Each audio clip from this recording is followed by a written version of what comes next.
Good afternoon, friends. Last lecture we have to start the chapter number third. That the chapter number third is about conformation and the justification of the compound. Okay. Therefore, last lecture we have to discuss the three compound. The first is cyclohexane, 1,4-diene. Second is a twistane, and third is a bicyclo 2,2-octane. And its justification and the conformation we have to study in the last lecture. Okay. In this lecture, we have to start the cis next compound such as the cis trans 1,3-ditertiarybutyl cyclohexane. Okay, the cis trans 1,3-ditertiarybutyl cyclohexane. In this cis trans 1,3-tertiarybutyl cyclohexane, we have to discuss the first point that about the cis 1,3-ditertiarybutyl cyclohexane. Okay, therefore the justification of this compound the such as the both the substituents are in equatorial and the axial position. Both the substituents are in equatorial and the axial position.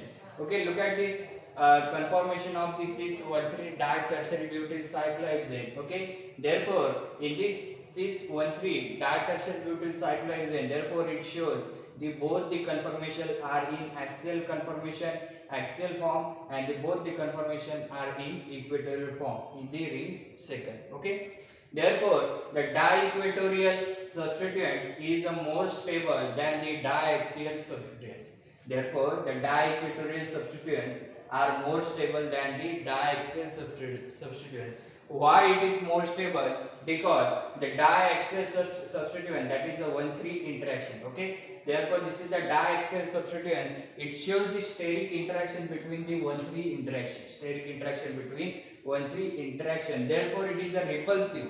Therefore it is a repulsive, and therefore it is a less stable. It is less stable. And the di-equatorial substituent, therefore it does not have the steric interest. Therefore it is a more stable than the axial position. Okay, therefore this is the conformation of the cis 1,3-ditertiarybutyl cyclohexane. Look at this conformation of the first structure. That about the first position shows the axial and the third position shows the axial tertiary butyl. Okay, this is in tertiary butyl. These two tertiary butyl are in axial position. Therefore this is a 1,3 interaction. Therefore it is a 1,3 interaction, and it is a steric interaction. It is a steric interaction between the 1,3. Steric interaction between 1,3. Therefore this is the repulsive. This is a repulsive of these two compound. Therefore it is a least stable. And in the second component, that about the 1,3 interaction, that shows the tertiary butyl in equatorial. Therefore it is no steric interaction between the 1,3 interaction. Therefore it is a more stable than the axial substituents. Okay, therefore the first structures, it is a ring flipping. First structure, it is a ring flipping then, and it is a formation of the equatorial substituent. It is formation of equatorial substituents. म्हणजे या रिंगला आपण काय करतो एक प्रकारे, therefore it is a flipping then. या रिंगला काय करतो या पद्धतीने फ्लिप करतो. फ्लिप केल्यामुळे काय होतं, these two axial position it show in downward. It shows in downward. Okay, this is the two axial position. Okay, this is the structure. The structures are in flipping. Okay, therefore these structures are in flipping then. Therefore these two axial positions are in equatorial. These two axial positions are in equatorial position in the ring flipping. Okay, therefore this is the first structure, and this first structures superimposable mirror images for this. This is the third. Okay, therefore this is the second structures. Its superimposable mirror image is 4. Okay, this is in equatorial. Okay, therefore this is all about the conformation of the cis 1,3-ditertiarybutyl cyclohexane. Okay, then the optical isomers of the cis 1,3-ditertiarybutyl cyclohexane, such as it has the plane of symmetry. It is a passing through C2 and C5, and the meso compound is optically inactive. म्हणजे एक प्रकारे काय कि this compound, okay, this compound have show a plane of symmetry. This compound have a show a plane of symmetry that passing through C2 to C5. Okay, this is the carbon number 2 and carbon number 5. This C2 to C5 passing them the plane of symmetry and formation of meso compound and it is optically active means this compound it is optically inactive. Why it is inactive? Because the plane of symmetry it is a passing through C2 and C5, therefore it shows the meso compound, and it shows the meso compound, therefore it is a optically inactive. Okay, then next is stability of the cis 1,3 ditertiary butyl cyclohexane. Okay, therefore the both the tertiary butyl groups in axial position, both the tertiary butyl group in axial position in 1 and 3. Okay, then it have the 2 butane Gauge interaction. Okay, it have the 2 butane Gauge interaction means this 1 and 3 it shows the 2 butane Gauge interaction. Therefore when the tertiary butyl group the C1 goes to when C1 goes to C3 C5, C1 goes through C3 C5 means therefore the Gauge interaction, therefore the C1 carbons shows the C3 and C5 Gauge interaction. Therefore look at that the tertiary butyl group shows the C1 goes to C3 C5, C1 goes to C3 C5, and then C3. Okay, look at this C3. This C3 goes to, okay, this C3 goes to C5 and C1. Okay, this C3 goes to C5 and C1. Okay, this C3 is goes to C5 C1. This C1 is goes to C3 C5. C1 goes to C3 C5.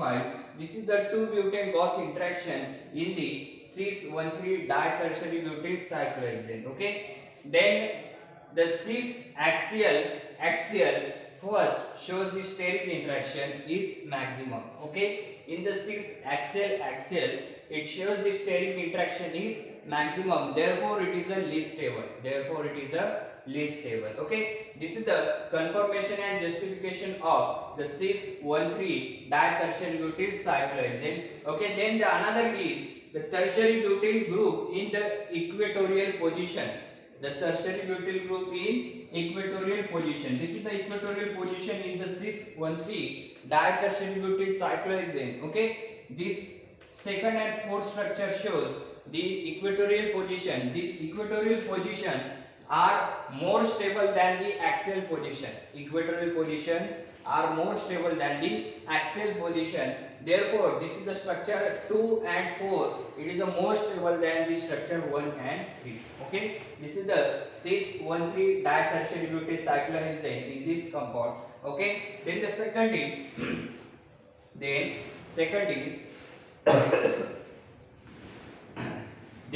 is the trans-1,3 ditertiary butyl cyclohexane. Trans-1,3 ditertiary butyl cyclohexane. This is the second compound in this main compound, such as cis-trans-1,3 ditertiary butyl cyclohexane in the second compound, that about the trans-1,3 ditertiary butyl cyclohexane. Okay, look at this justification of this. That about it has the 2 chair conformation in identical.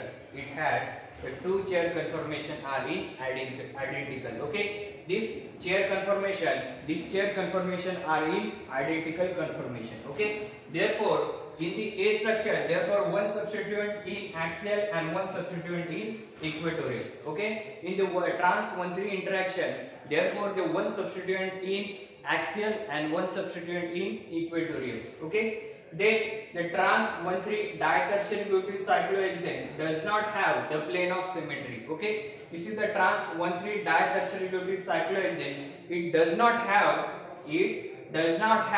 the plane of symmetry. The trans 1,3 ditertiary butyl cyclohexane, it does not have the plane of symmetry. Therefore, it is optically active. Therefore,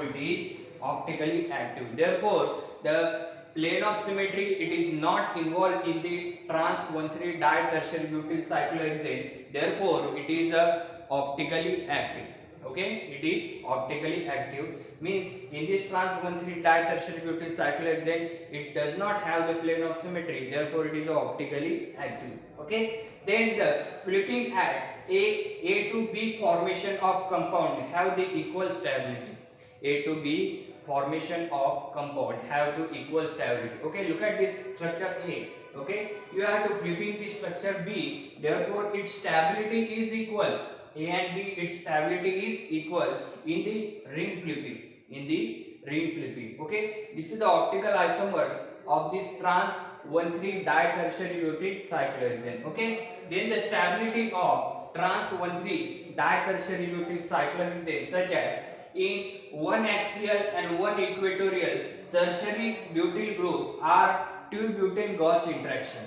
Okay, in the one axial and the one equatorial tertiary butyl group shows the two butane gauge interaction. You have to also known in about the cis form, that about the C1 shows the C3 and C5 gauge interaction, and the C3 shows the C5 and C1 gauge interaction, and that gauge interaction is about its energy is 1.8 kilocalorie per mole. Its interaction energy is 1.8 kilocalorie per mole of the 2-butane gauge interaction.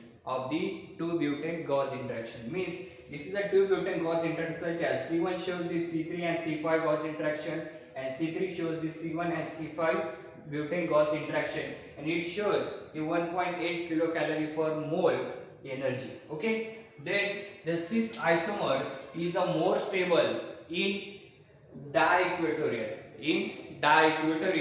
than the trans isomer axial equatorial is less stable. Okay, therefore you have to also known about why the cis isomer stable or in the equatorial, because the axial position shows the steric interaction between them in 1,3 interaction. Therefore, it is a repulsive them. Axial, it is a repulsive them.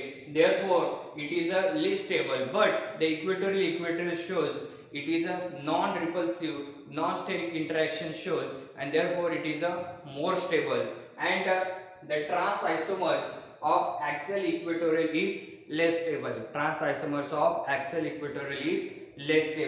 Therefore, the order of stability of conformer, then the total conformation of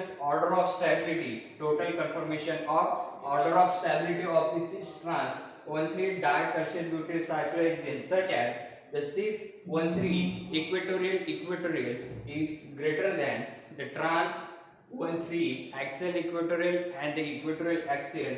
Its energy is about 1.8 kilocalorie per mole, and it is greater than cis axial 5.4 kilocalorie per mole. Therefore, the cis equatorial it is a more stable than the trans axial equatorial. Okay, this is all about the conformation and the justification of the cis trans 1,3 ditertiary butyl cyclohexane. Okay, next time we discuss about the cis trans 1,4 ditertiary butyl cyclohexane in next lecture. Okay, thank you.